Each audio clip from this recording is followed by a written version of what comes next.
Muy buenas noches. La noticia del día es la nueva condena de la Corte Interamericana de Derechos Humanos a Colombia, esta vez porque responsabiliza al Estado de violaciones a los derechos humanos durante la toma y retoma del Palacio de Justicia hace 29 años, que dieron lugar a torturas, desapariciones forzadas y muerte de 17 personas. El Estado colombiano, que solo había reconocido 2 casos de desaparición forzada, dice que estudiará el fallo y reconoció los derechos de las víctimas, al tiempo que destacó que hoy en día las Fuerzas Armadas han avanzado en la protección de los derechos humanos. De esta y las siguientes noticias hablaremos en la presente emisión de CMI. Estado colombiano culpable de desapariciones en retoma del Palacio de Justicia, dice Corte Interamericana de Derechos Humanos. Estado colombiano estima condena en $7 millones. 2 generales a interrogatorio por presunto desvío de dineros. Golpe al ELN en el sur de Bolívar. Capturados 13 guerrilleros. Jueces protestan contra el paro judicial. Piden que los dejen trabajar. Estúpida que se llama la prohibición. Así califica el expresidente Gaviria la regulación de la marihuana. Este es alias Porrón. Las autoridades ofrecen 200 millones de pesos de recompensa por información de su paradero. Acción de Ecopetrol en caída libre. Dólar no encuentra techo. Muere ministro palestino en ataque de soldados israelíes. Combatientes del ébola. El personaje del año para la revista Time. En pocos minutos Nacional se juega el todo por el todo ante River Plate de Argentina. Barcelona vence al Paris Saint-Germain y avanza en Liga de Campeones. Giselle Bündchen protagoniza la nueva campaña de Chanel e incursión en la actuación, y ya se conocen los nominados a los premios del Sindicato de Actores de los Estados Unidos. Los espero en un flash.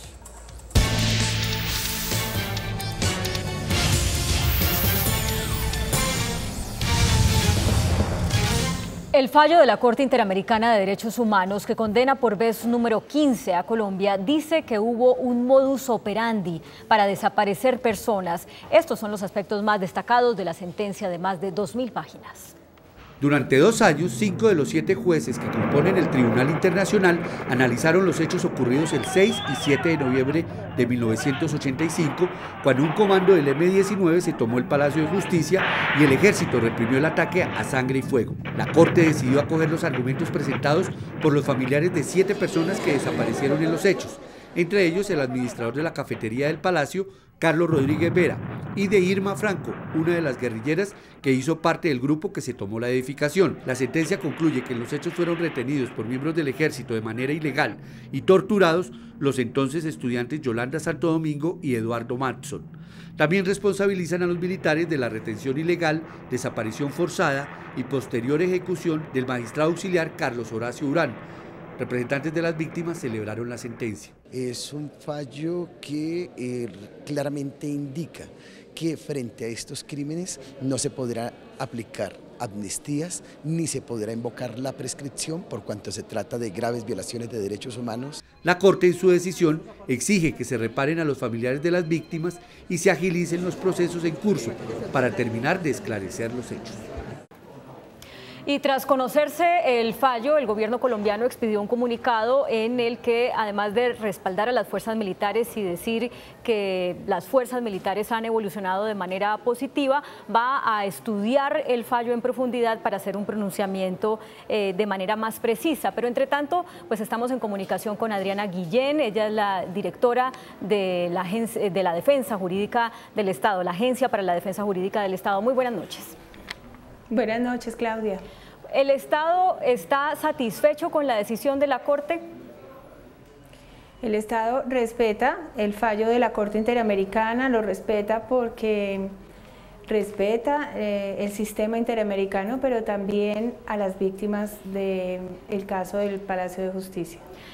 Algunas víctimas lo que dicen después de este fallo, que además ellas expresan que la Corte reconoció prácticamente todo lo que las víctimas estaban pidiendo, se preguntan por qué el Estado colombiano en el proceso ante la Corte sí reconoce la responsabilidad de los militares en algunos casos de desaparición y asesinato, pero en la justicia interna no lo reconoce. A ver, es importante diferenciar que uno es la responsabilidad del Estado y otro es la responsabilidad individual. Ante el sistema interamericano lo que se discute es la responsabilidad del Estado y la Corte en este caso específicamente respeta las decisiones internas de la justicia penal. Entonces, la verdad es que ellos no hacen esa mezcla entre responsabilidad individual y responsabilidad del Estado. En este caso, claramente atendieron todas las solicitudes de los peticionarios. Nosotros hicimos un reconocimiento por desaparición forzada en 2 casos. Ellos reconocen 9 casos más, 8 por desaparición forzada y 1 que es la del magistrado Carlos Horacio Urán por desaparición forzada y por ejecución extrajudicial. Esto quiere decir que los procesos que se siguen por esas desapariciones y por esos casos aquí en Colombia ahorita tienen que cambiar porque ya tácitamente por el hecho de haber un fallo de parte de la Corte, pues aquí también se tiene que reconocer en el mismo sentido las desapariciones de esas personas. No, Claudia, no, Claudia. Insisto, la responsabilidad del Estado es respecto de los hechos, no sobre las responsabilidades individuales. La Corte Interamericana manifiesta que tiene conocimiento de que internamente se siguen unos procesos penales, lo respeta y espera sus decisiones. No necesariamente la decisión de la Corte tiene una injerencia directa en los procesos penales internos. Señora Guillén, ¿cuándo va a ser la petición pública de perdón y el documental que pide la Corte que se haga? Creo que eso es de las cosas más importantes en la reparación de las víctimas. El cumplimiento de la sentencia depende directamente de la Cancillería, pero la agencia va a estar muy pendiente de ayudar a la Cancillería para que se cumpla en el menor tiempo posible. Es Adriana Guillén, directora de la Agencia Colombiana para la Defensa del Estado. Muchas gracias por acompañarnos esta noche en CM. A usted, Claudia, muy amable. Buenas noches. Y Alejandra Rodríguez es hija de Carlos Augusto Rodríguez Vera, quien se desempeñaba como administrador de la cafetería. Alejandra, muy buenas noches. Claudia, muy buenas noches. Bueno, usted además como abogada ha seguido este caso con una visión de víctima y de abogada, por supuesto. Quiero preguntarle por qué los familiares de las víctimas están tan satisfechos y se quedaron algunas cositas por fuera. Por ejemplo, ustedes decían que el hecho de que el coronel Plazas Vega esté recluido en una guarnición militar pagando su condena de 30 años atenta contra la seguridad de las víctimas. La Corte no reconoció eso. Hay unos temas de becas que ustedes pedían que tampoco fueron reconocidos. ¿Por qué quedaron tan satisfechos? Bueno, pues lo importante de la sentencia es que reconoce la desaparición de nuestros seres queridos en responsabilidad del Estado por acción. Esto quiere decir que se reconoce que son personas pertenecientes al Estado, en este caso fuerzas militares, que son quienes hicieron la retoma del Palacio de Justicia, quienes son los responsables de la desaparición de nuestros seres queridos. Digamos, esta es la lucha que hemos llevado durante todos estos 29 años y para nosotros es reconfortante que la Corte Interamericana reconozca que es el Estado por acción quien es el responsable de la desaparición de nuestros seres queridos. Usted acaba de oír a la directora de la Agencia Colombiana para la Defensa Jurídica del Estado decir que el hecho de que el Estado reconozca la participación de las fuerzas militares ante la Corte Internacional de Derechos Humanos no significa que los procesos que aún están pendientes en Colombia queden tácitamente reconocidos también en el sentido de la responsabilidad del Estado. Pero ustedes están buscando que eso suceda. ¿Por qué o cómo se explica que tácitamente no se puede hacer ese reconocimiento ya en la legislación, en la jurisdicción interna? Bueno, digamos que como decía Adriana Guillén, es cierto que la Corte Interamericana juzga al Estado, no juzga a las personas. Sin embargo, para nosotros es concluyente que la Corte Interamericana le da plena validez a las pruebas que están en los procesos nacionales, ya que la totalidad de las pruebas que reposan en los procesos nacionales fueron allegados al proceso ante la Corte Interamericana. La Corte Interamericana en el estudio que hace le da total y plena validez a las pruebas que se encuentran en los procesos internos, por lo tanto pues se demuestra que las personas que están siendo procesadas actualmente son las responsables de la desaparición de nuestros seres queridos, por lo menos algunas de los responsables. Algo breve y casi que por mera curiosidad, la indemnización por cada una de las víctimas es de $100.000 para las familias, más $80.000 para padres, madres, hijos y cónyuges, más $40.000 para los hermanos, $62.000 para los abogados. Después de 29 años de lucha, ¿ustedes cada uno con su dinero va a hacer lo que quiera hacer o va a haber algo en conjunto que van a hacer como grupo de víctimas? Bueno, digamos que la sentencia pues fue publicada el día de hoy. Frente a este tema de la reparación económica no hemos tenido mayor oportunidad para poder tener un diálogo y determinar qué es lo que vamos a hacer. Sin embargo, creemos que es importante también resaltar que no es solamente la reparación económica y que lo más importante para nosotros es la reparación simbólica que da la Corte en este tema. Por ejemplo, el tema del video, del documental que se debe hacer sobre los hechos del Palacio de Justicia, no solamente producido por el Estado, sino que también nos incluyan a nosotros las víctimas. Y por supuesto, dos cosas muy importantes: uno es la solicitud de perdón por parte del Estado a las víctimas, y dos, que se finalicen los procesos internos que se están llevando y se establezcan responsables. Es Alejandra Rodríguez, hija de una de las víctimas del Palacio de Justicia. Gracias por atendernos en CMI. Muchas gracias a ustedes. Y cambiamos de tema aquí en CMI. La Fiscalía abrió una investigación a los generales del Ejército Nicasio Martínez y Néstor Robinson por el presunto desvío de 1.500 millones de pesos. Por el mismo hecho, otros 25 uniformados están siendo investigados por la Justicia Penal Militar. Con la investigación, la Fiscalía busca establecer si los generales Nicasio Martínez, comandante de la 5ª División, y Néstor Robinson, comandante de la 4ª Brigada, permitieron el desvío de por lo menos 1.500 millones de pesos provenientes de contratos de transporte de material explosivo a empresas mineras en Antioquia. Vamos a llamarlos a la Fiscalía que den una explicación a través de interrogatorio, porque queremos determinar si existió o no algún tipo de prevaricato por omisión o alguna conducta omisiva al no haber tomado las medidas necesarias para evitar el desvío de dineros públicos. Los dos altos oficiales deberán rendir interrogatorio en enero. Son más de 25 personas que están investigados allí. Hasta el momento los generales no han sido notificados oficialmente sobre algún proceso en su contra por fiscales delegados ante la Corte Suprema de Justicia. Y precisamente sobre este hecho se pronunció el ministro de Defensa, Juan Carlos Pinzón. Anunció el relevo de sus cargos de 10 militares. Este anuncio lo hizo durante la ceremonia de ascenso de oficiales. Me siento muy satisfecho que hayamos podido hacer una investigación, que hayamos podido encontrar situaciones que nos parecen irregulares y, más importante aún, que hayamos podido tomar decisiones. No toleramos que estas instituciones tengan manzanas podridas. Manzana podrida detectada, manzana podrida excluida. 13 integrantes del ELN del Frente Darío Ramírez Castro fueron capturados por el Ejército Nacional en el sur del departamento de Bolívar. Los guerrilleros se dedicaban al narcotráfico, la minería ilegal y la extorsión a los habitantes de la zona. El asalto aéreo contra todo un frente del ELN, en el que participaron tropas de la 2ª y 7ª División del Ejército en zona rural, entre el sur de Bolívar y el nordeste antioqueño, tenía, según el comandante de la 5ª Brigada, un solo propósito. Fue una operación quirúrgica en la cual se hace una infiltración de 10 días por la selva del sur de Bolívar, llegando al objetivo sin ser detectados y haciendo un desembarco de tropas. Los 13 presuntos insurgentes, a quienes se les hallaron armas, material bélico y de intendencia, se dedicaban, según el Ejército, al narcotráfico, la explotación minera y el reclutamiento de menores. Hoy, esa estructura del ELN queda totalmente debilitada y desarticulada, en donde solamente quedó vivo su cabecilla, el responsable de esos 13 capturados que hoy trae el Ejército acá para ponerlos ante la justicia. Con este duro golpe, el tercero en menos de un mes al ELN, el Ejército confía en que los altos comandantes de esta guerrilla entiendan que el camino, más que en el monte, está en el diálogo. La policía ofreció una recompensa de hasta 200 millones de pesos por alias Porrón, cabecilla de la banda criminal Los Rastrojos, quien sería el responsable de las extorsiones y amenazas contra el exfutbolista Faustino Asprilla. Las autoridades revelaron las fotos de este sujeto.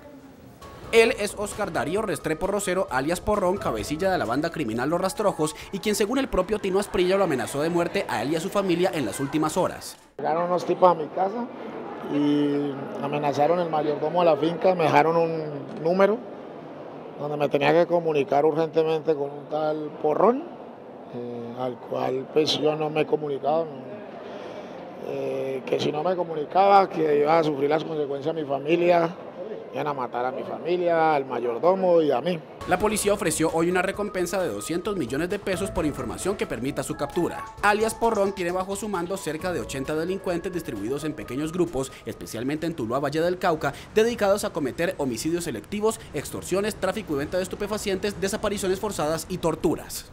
La directora de la Corporación de Jueces y Magistrados de Colombia, María del Pilar Arango, encabezó un plantón en el Palacio de Justicia en rechazo al paro judicial que ya completa 59 días. Los jueces exigieron su derecho a trabajar y a prestar los servicios de la justicia.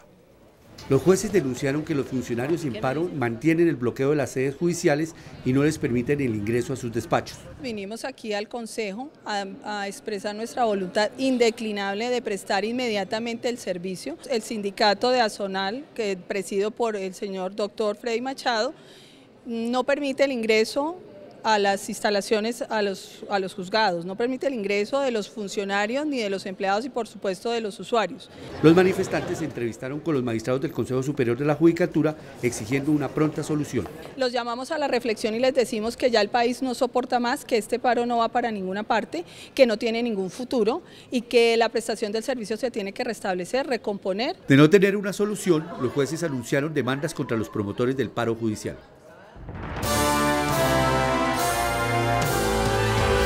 El expresidente César Gaviria hizo un llamado para que la comunidad internacional dé el paso de la regulación de la marihuana, pues en su concepto la prohibición de las drogas ha contribuido a que el flagelo se convierta en fuente de corrupción y violencia en países como Colombia. El exmandatario habló durante un foro promovido por la Fundación Buen Gobierno sobre la legalización del cannabis para uso medicinal. Durante el foro que promovieron el director de la Fundación Buen Gobierno, Martín Santos, y el senador Juan Manuel Galán, promotor de una ley para la legalización de la marihuana con fines medicinales, el expresidente César Gaviria Trujillo aseguró que Colombia ni la comunidad internacional han ganado la guerra contra las drogas. En Estados Unidos hay ya cerca de 600.000 personas en la cárcel por drogas. Yo les quiero decir esto, 600.000 personas son más todos los presos que hay en la Europa en la Europa grande, en la Europa de los 25 países, solo por drogas, y tienen el índice de consumo más alto del mundo. A eso los ha llevado esa política estúpida que se llama la prohibición. En el foro fueron escuchados testimonios de 2 mujeres que tienen hijos con fuertes padecimientos y son tratados exitosamente con aceite de marihuana. ¿Continuar con la prohibición, sí o no? Ese es el gran debate nacional en este momento. Vamos a las redes sociales. Alejandra, buenas noches. ¿Qué dijeron los colombianos? Buenas noches, Claudia y Santiago. Luego de que el exmandatario César Gaviria indicara que las políticas prohibicionistas de la marihuana son estúpidas y por ser este un tema muy polémico y debatido en el país, quisimos conocer la opinión de los seguidores de nuestras redes sociales y preguntarles si el uso de la marihuana debe ser exclusivamente medicinal, recreativo o ambos. Esto fue lo que contestaron algunos de nuestros seguidores. @edardoc12. El uso de la marihuana debe ser para manejo exclusivo del doctor cuando el enfermo lo requiera. Si no, esto se vuelve un relajo. @Sanpilar dice: yo la he usado para los dolores de mis articulaciones y me funciona muy bien, no solo fumándola sino untándola con alcohol. @Alejo Nice Art dice: recreativo y terapéutico cuando haya evidencia científica de mejor calidad. @Lulsolate dice: ambos, no podemos ponernos con hipocresías inútiles al respecto. @Javi Gamboa G. Está más que comprobado que su utilización en forma recreativa ha sido un fiasco, por tal motivo solo debe ser de uso medicinal. Y @Bobwa6 dice: ambos, yo la utilizo como recreativa, prefiero fumar marihuana que tomar alcohol, que es más dañino, o el tabaco, que es peor. Según la última encuesta de Datexco, 8 de cada 10 colombianos son pesimistas frente a la forma como se ha desarrollado hasta ahora la política contra las drogas en Colombia. A ustedes los invitamos a participar diariamente de nuestro tema del día en nuestra página de Facebook, CMI La Noticia, y en nuestra cuenta oficial de Twitter, @CMI La Noticia. Claudia y Santiago, sigan ustedes con más información. Muchas gracias, Alejandra. Y el alto comisionado de las Naciones Unidas para los Derechos Humanos, Todd Howland, denunció que la justicia no se ha pronunciado frente a más de 800 casos de violación de derechos humanos en Colombia. El alto comisionado de las Naciones Unidas para los Derechos Humanos, Todd Howland, si bien destaca que Colombia presenta avances importantes en el respeto de derechos humanos, también dejó en evidencia esos temas que preocupa al organismo internacional. 800 casos pendientes en la Fiscalía por violaciones de derechos humanos contra la comunidad de paz de San José de Apartadó. Todavía no hay una sentencia. En el Día Internacional de Derechos Humanos también inquieta para la ONU que aún no haya claridad frente a los involucrados en los llamados falsos positivos. De la posibilidad que hay más de 6.000 víctimas de falsos positivos. Todavía no hay claridad en razón de cómo la Fiscalía va a actuar en razón de todos los rangos que estaba involucrado en esta práctica. Además señaló que el respeto a los derechos humanos es una herramienta y un reto porque es el único camino para una paz sostenible.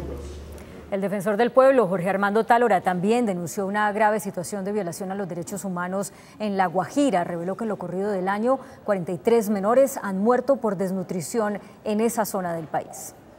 Como una vergüenza mundial calificó el defensor del pueblo Jorge Armando Otálora la muerte de 43 menores de 5 años por desnutrición en La Guajira en lo que va corrido del año. Al día de hoy van registrados oficialmente 43 niños que murieron por desnutrición pertenecientes a la comunidad Wayuu, sin contar las cifras negras que la misma comunidad señala de niños que nunca fueron registrados y que perdieron la vida y son enterrados en sus mismas comunidades. El defensor denunció que aunque existe un plan de asistencia humanitaria, no está llegando a toda la población. No hay centros educativos, encontramos que les dictan clase a la intemperie de una forma muy artesanal. La Defensoría del Pueblo hizo recomendaciones precisas para superar la grave crisis del departamento de La Guajira, del que dijo estar en un completo abandono por parte del Estado y de los entes de control. Galdino Orozco, el alcalde de Palmar de Varela, presentó disculpas públicas por el altercado que protagonizó el lunes pasado, el lunes festivo, con el comandante de la policía del Departamento del Atlántico, el coronel Joaquín Fernando Buitrago. El mandatario abandonó un puesto de control de la Policía de Tránsito tras petición de los uniformados para que fuera a realizar una prueba de alcoholemia. Este saludo selló la reconciliación entre el alcalde de Palmar de Varela en Atlántico y el comandante de la policía en el departamento, coronel Joaquín Buitrago, tras el episodio del fin de semana pasado, cuando, según la denuncia policial, el mandatario se negó a una prueba de alcoholemia en el peaje de Ponedera. Quiero pedirles mi disculpa de manera pública al señor coronel de la policía. El alcalde negó que estuviera borracho y se retractó también de una denuncia de concusión contra policías que estaban en el peaje. El día lunes, quienes me acompañaban en mi vehículo me desinformaron. Acepto las excusas y disculpas que está ofreciendo el señor alcalde Galdino Orozco.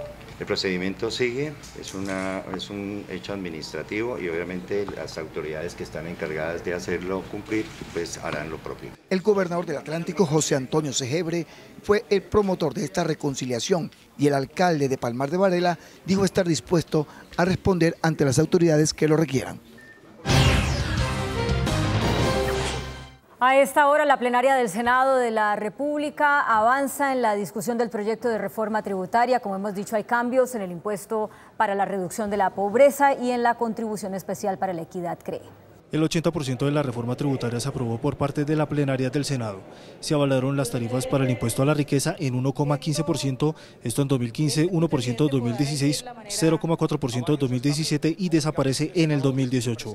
Para el CREE se citó en 5% para el 2015, 6% en 2016, 8% en 2017 y 9% en el 2018. El ministro de Hacienda, Mauricio Cárdenas, defendió la reforma. Ha sido un debate serio, profesional, participativo, amplio y que esta recta final tiene que hacer exactamente lo mismo. La propuesta mantiene la no penalización para los evasores fiscales. Las comisiones económicas del Congreso consideraron que no era oportuna esa sanción penal. La oposición en cabeza del senador Álvaro Uribe dio su voto negativo y criticó a los gremios del país. A mí me ha preocupado mucho que los gremios vayan perdiendo su independencia y que ya que se habla tanto de la puerta giratoria, ahora la puerta giratoria sea entre los gremios y los puestos del gobierno. Quedan alrededor de 15 artículos con algunas proposiciones.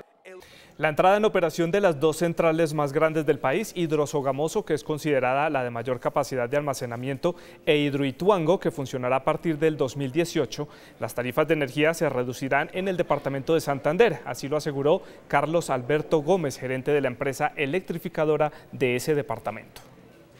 La puesta en marcha de la represa de Hidrosogamoso y la generosidad del fenómeno de la Niña son las causantes de la buena noticia que en materia de ahorro, con la rebaja en el cobro del servicio eléctrico, tendrán desde enero los colombianos.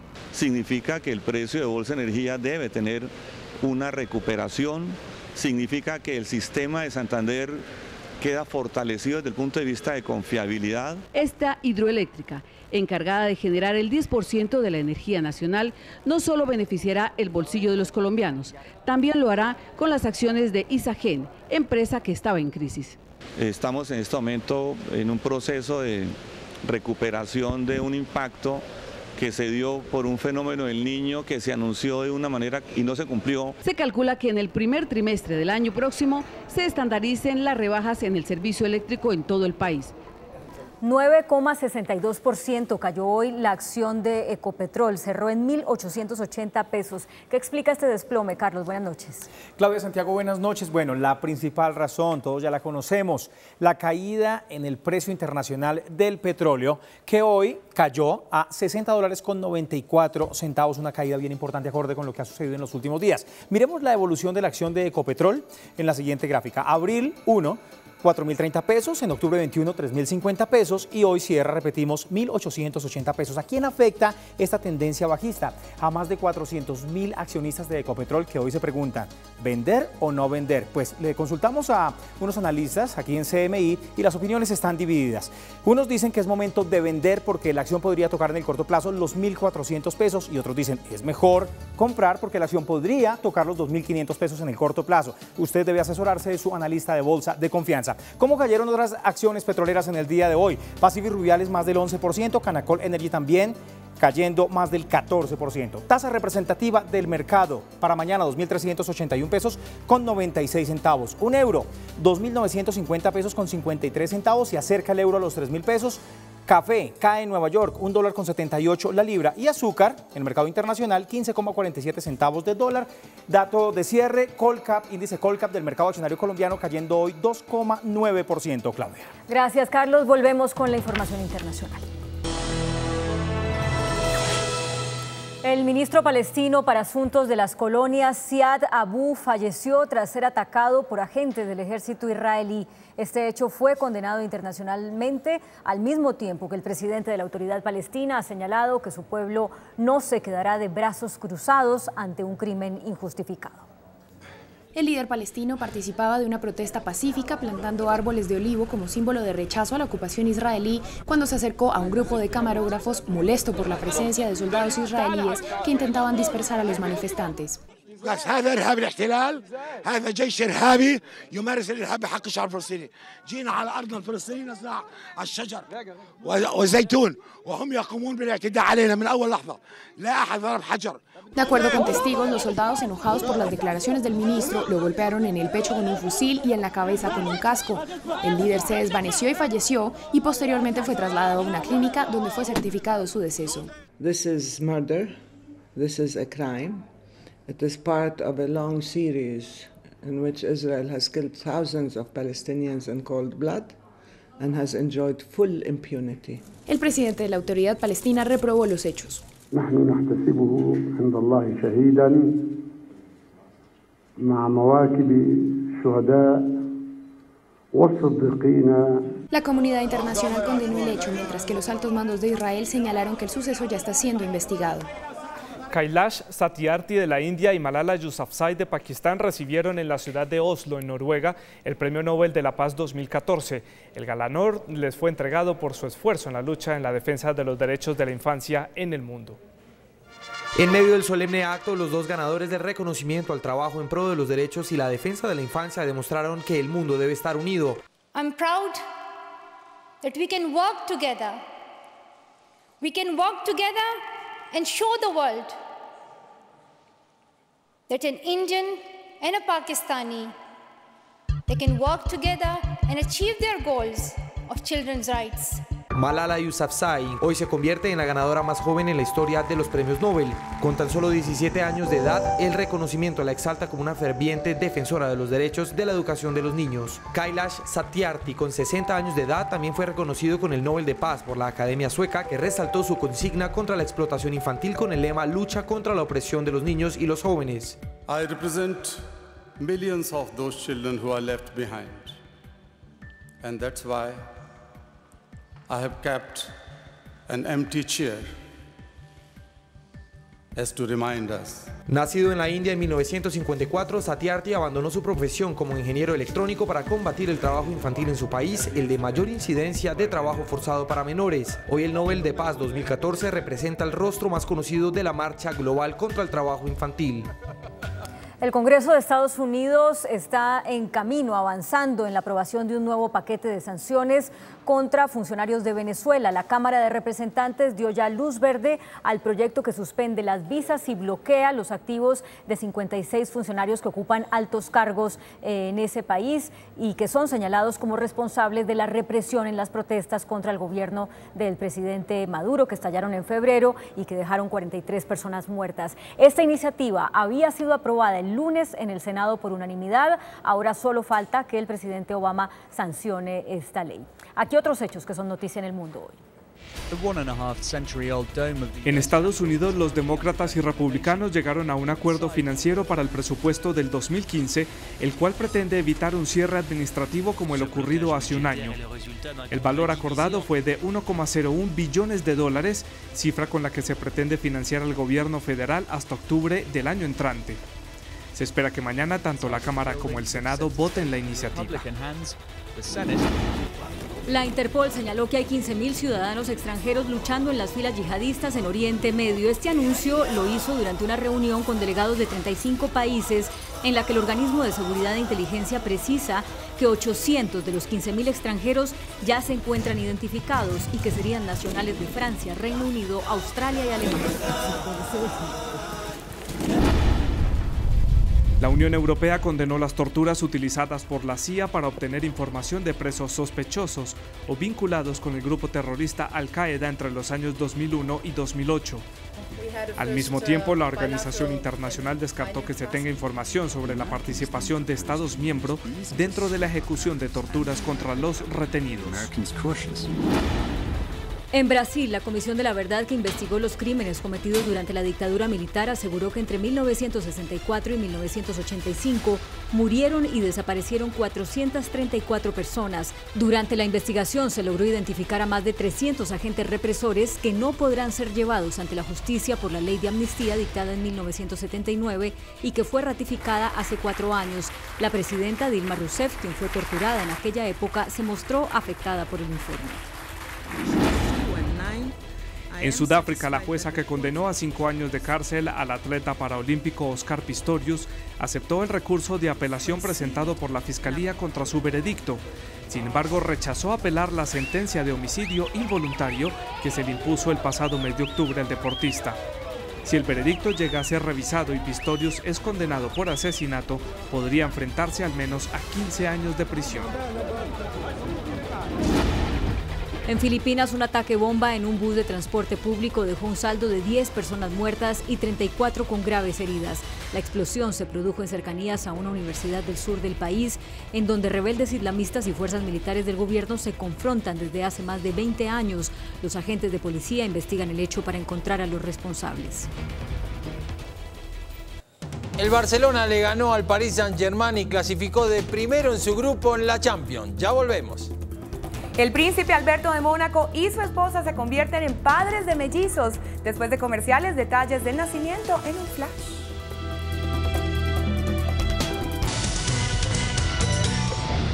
Vamos ahora con lo último en tecnología y la red mundial de información con nuestra compañera Alejandra Ortiz aquí en CMI. UNE acompaña la evolución de su negocio con un completo portafolio empresarial. www.une.com.co/empresas. Dentro de sus propósitos de año nuevo está estrenar casa o apartamento. Planifíquelo desde ya con una aplicación para móviles que sirve para buscar y publicar propiedades residenciales y comerciales a través de un sistema de geolocalización en tiempo real. Este aplicativo cuenta ya con más de 5.500 inmuebles publicados en todo el territorio nacional. Conozca a Binmo, una aplicación disponible para dispositivos con sistema operativo iOS y Android, y usted la puede descargar gratuitamente desde sus respectivas tiendas virtuales App Store y Play Store. No es necesario un registro, simplemente comience a buscar su próximo hogar.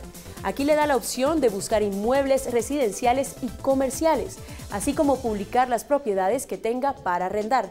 Si alguna de ellas le interesa, tendrá acceso a fotos, videos y la descripción detallada del inmueble. Binmo se vale de su ubicación para mostrarle mediante el mapa cuáles son los inmuebles que están arrendando o vendiendo cerca a su ubicación. Además, tiene un espacio para encontrar todos los datos de contacto e incluso comunicarse a través del WhatsApp o por medio de mensaje de texto. Si va a publicar una oferta, vaya a la parte superior derecha de su pantalla y llene todos los requisitos. Con una inversión cercana a los 6.128 millones de pesos, esta aplicación ya cuenta con 1.200 beneficiarios de Binmo en los 32 departamentos del país y espera 900 más en los próximos 4 meses.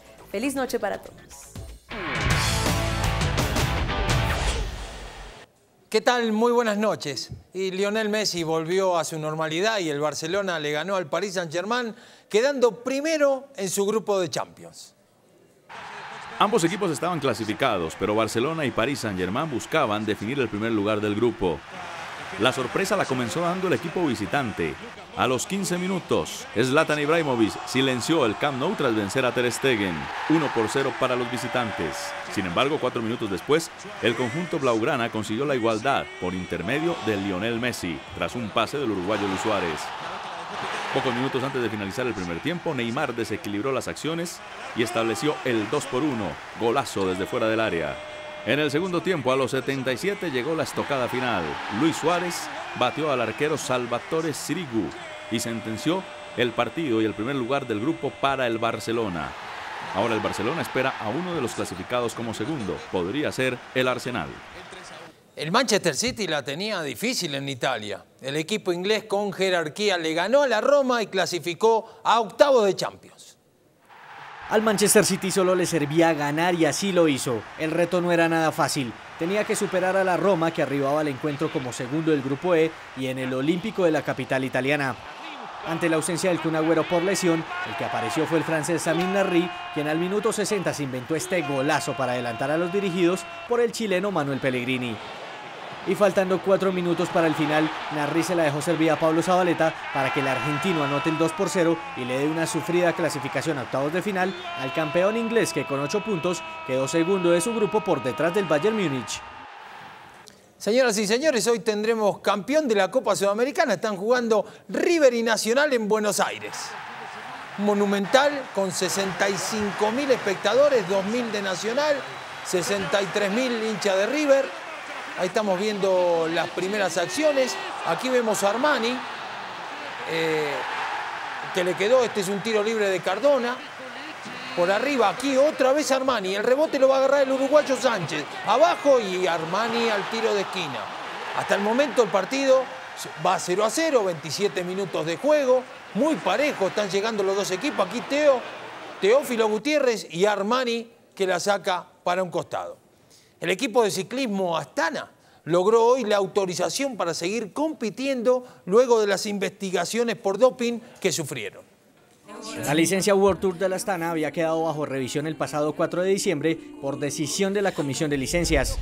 La razón, los positivos por EPO de los hermanos Valentín y Maxim Iglinski, ambos corredores del equipo kazajo. Pero hoy, cuando se cumplía el plazo para que la UCI tomara una decisión final, el Astana confirmó a través de su cuenta en Twitter que la licencia para competir en las principales carreras ciclísticas del 2015 le había sido concedida. Con esta determinación, el italiano Vincenzo Nibali, actual campeón del Tour de Francia, se aseguró defender su título el próximo año.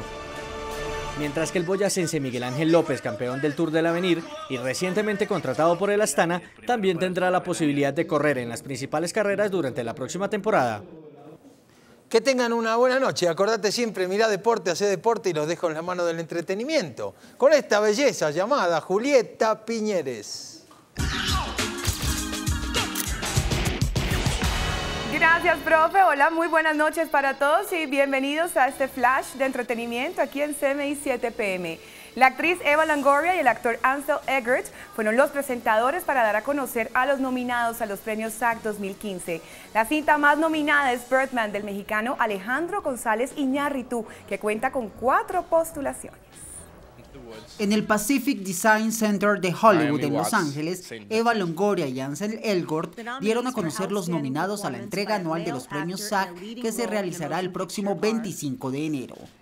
La estatuilla a Mejor Actor de Película se la disputan entre otros Steve Carell por Foxcatcher, Michael Keaton por Birdman y Eddie Redmayne por Theory of the Everything, un filme basado en la historia de Stephen Hawking. Por el lado femenino, las más opcionadas a ganar el premio son Jennifer Aniston, Julianne Moore y Reese Witherspoon. En la categoría de Mejor Actriz de Reparto encontramos a Meryl Streep por Into the Good. Aunque el nombre de la colombiana Sofía Vergara no fue mencionado en esta ceremonia, el elenco de Modern Family fue nominado al de Mejor Serie de Comedia junto con The Big Bang Theory y The Orange is the New Black. La hemos visto como ángel de Victoria's Secret, como cantante, bailarina, embajadora de paz y ahora explora en la actuación. Les hablo de Gisele Bündchen, que ahora es la imagen de Chanel para su perfume número 5. La brasilera reveló el comercial para la firma, en la que sin duda se ve más bella que nunca.